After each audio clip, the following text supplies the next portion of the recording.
अस्सलाम वालेकुम दोस्तों। कौमी असेंबली ने IMF को राम करने के लिए नजरसानी शुदा बजट मंजूर कर लिया है, जिसमें हुकूमत IMF को मुतमईन करने के लिए 215 अरब रुपए के मजीद टैक्स आयद करने पर राजी हो गई है। बजट मंजूर होने के बाद फौरी तौर से IMF की तरफ से कोई रद्द-ए-अमल सामने नहीं आया। ताहम पेरिस में वज़ीर-ए-आज़म शहबाज शरीफ ने IMF की सरबराह क्रिस्टलिना गियोरा से 3 मुलाकातें की थी। इसी तनाजुर में बजट में तरमीम पेश की गई थी। ताहम कौमी असेंबली में वजीर खजाना इसहाक डार की ये रिमार्क्स भी काबिल गौर है। IMF प्रोग्राम के मुताबिक फंड दे तो बिस्मिल्लाह, लेकिन काम तो चल ही रहा है। ये किसी बदहवास वजीर खजाना का बयान नहीं, लेकिन दूसरी तरफ ये भी समझा जा सकता है कि वजीर खजाना ने खुद ही IMF के साथ मामलात को इस नहज तक पहुंचाया है कि दो तरफा एतमाद का शदीद फुकदान पैदा हो चुका है। IMF से कर्ज की अगली किस्त मिलने से मुतादिद आलमी इदारों से पाकिस्तान को मिलने वाले वसाइल भी फराहम हो सकते हैं और मुल्क की मुआशत व गैर जरूरी दबाव में फौरी कमी आ सकती है। इसहाक डार ने तो बजट में तरमीम के जरिए अपनी तरफ से IMF को आखिरी पेशकश कर दी। अब देखना यह होगा कि क्या आलमी मालियाती फंड इस रियायत को मुनासिब ख्याल करके इस माह के आखिर तक मौजूदा माली प्रोग्राम की मुद्दत खत्म होने से पहले नवे जायजा को तस्लीम कर लेगा और फंड से कम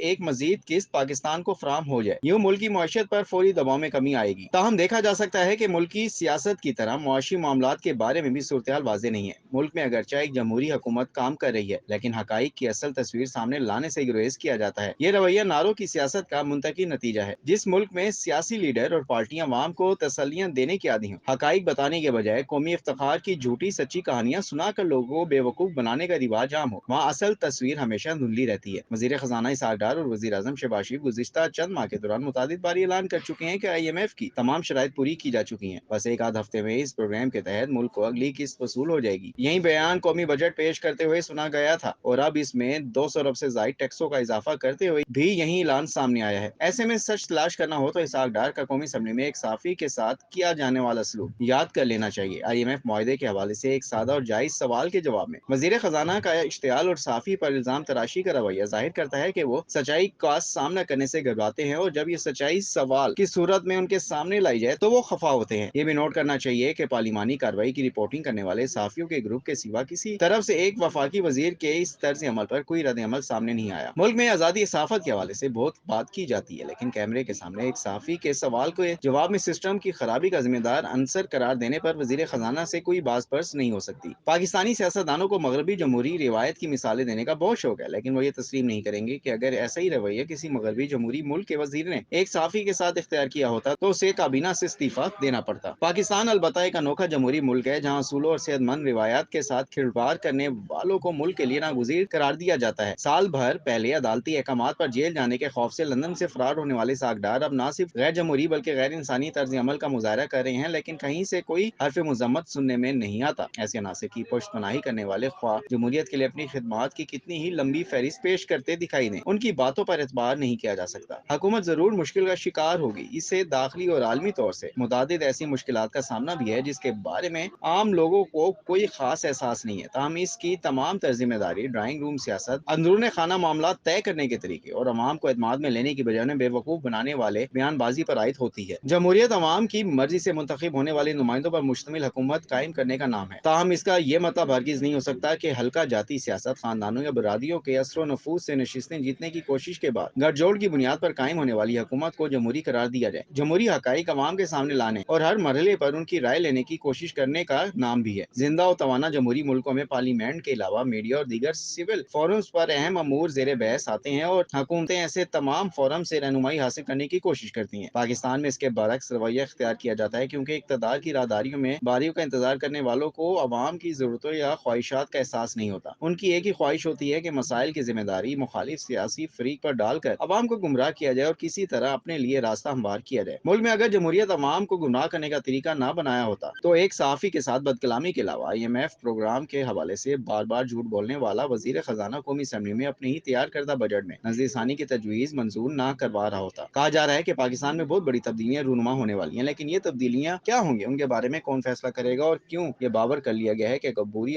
नोयत की हुकूमत को यह हक हासिल है कि वो मुल्की इंतजामी मुआशत और सियासत के बारे में दो रस फैसले करने की मजाज है। इस हुकूमत के मैंडेट पर तो मुस्तकिल सवालिया निशान है और ये अपनी अदम मकबूलियत को 9 मई को उठने वाली धूल में छुपाने की तगदो कर रही है। बजट पेश करने के बाद शहबाज शरीफ को बस दस्तूर वजीर आजम रहने का कोई अखलाकी हक हासिल नहीं। इस मामले के आईनी पहलुओं पर माहिरीन ही राय दे सकते हैं, लेकिन इस असूल से तो किसी को मफर नहीं है कि अगर पाकिस्तान में जमहूरी निजाम और 1973 के आइन के तहत हुकूमती निजाम मकसूद है तो मौजूदा शुदा हुकूमत अगस्त के बाद किसी तौर इक़्तिदार में नहीं रह सकती, लेकिन इस बारे में वाज़ेह ऐलान करने के बजाय मुसलसल बेयकीनी की फिजा पैदा की जा रही है। एक तरफ सरकारी मुआशी मंसूबों के बारे में कोई मुस्तनद बात सामने नहीं लाई जाती। इसहाक डार का ये फिक्रा कि अगर IMF ने कर्ज ना दिया तो काम तो चल ही रहा है, किसी ठोस हुकूमत पॉलिसी की बजाय डंग टपाओ तरीके की अक्कास करता है। वजीर खजाना मुसलसल प्लान बी का जिक्र करते हैं, लेकिन कौम को इस मुतबादिल माली प्रोग्राम के बारे में आगाह करने पर आमादा नहीं है। इसलिए ज़मन में अफवाहों और कयास आराइयों का बाजार गर्म है। एक कमजोर और मुश्किलात का शिकार मईशत के लिए कयास आराइयों पर मबनी पॉलिसी कभी सूदमंद नहीं हो सकती, लेकिन हुक्मरानों को इसका कोई एहसास नहीं। वज़ीर आज़म पेरिस कॉन्फ्रेंस में शिरकत करने के बाद तवील क़याम के लिए लंदन विराजमान है और उनके बड़े भाई नवाज शरीफ अमारात पहुंचकर अपने अहले खाना के साथ वक्त गुजार रहे हैं। ताहम पाकिस्तानी अवाम की तफरीह तबाह के लिए खबरें जरूर पहुंचाई जा रही हैं कि वे अमारात में सरकारी मेहमान है और उनकी अहम शख्सियात से मुलाकातें हो रही हैं। गोया मुस्लिम लीग नून अपने तौर पर नवाज शरीफ को चौथी बार वज़ीर आज़म के उम्मीदवार के तौर पर लॉन्च कर रही है। इसलिए आज एक तरफ कौमी असेंबली ने रुकन असेंबली की नाअहली को 5 साल तक महदूद करने का बिल मंजूर किया है, तो दूसरी तरफ नवाज शरीफ की कानूनी मामलत के लिए कमेटी कायम की गई है ताकि वो वापस आए और वजारत उज़्मा हासिल करने के लिए मुहिम का आगाज करें। हुकूमती अहदेदार और सियासतदान मुसलसल ये समझने से कासिर हैं कि कोई एक फर्द किसी मुल्क या पार्टी के लिए नागुज़ीर नहीं हो सकता। जमहूरियत एक मुसलसल अमल का नाम है जिसमें सियासी पार्टियों को एक ऐसे फोरम की हैसियत हासिल होती है जहाँ से नई क़यादत सामने आती है। यही क़यादत तेजी से तब्दील होते हालात में नए ख्यालात और तरीकों से कौम और मुल्क की रहनुमाई करती है। इस मुस्लिमा तरीके से गुरेज का हर तरीका जवाल का रास्ता है। इसे बेहतरी का कोई इम्कान तलाश करना मुमकिन नहीं हो सकता। सियासी रहनुमाओं से यही गुजारिश की जा सकती है कि अवाम से झूठ बोलना बंद कीजिए और नई नस्ल को मामला संभालने के काबिल समझिए। दुनिया ने इस तरीके से तरक्की का सफर तय किया है, इसका मुतबादिल फिल वक्त मौजूद नहीं है। दोस्तों, हम उम्मीद करते हैं कि आपको हमारी आज की वीडियो पसंद आई होगी। वीडियो पसंद आए तो इसे लाइक करें, इस पर कमेंट करें और दोस्तों के साथ शेयर करें।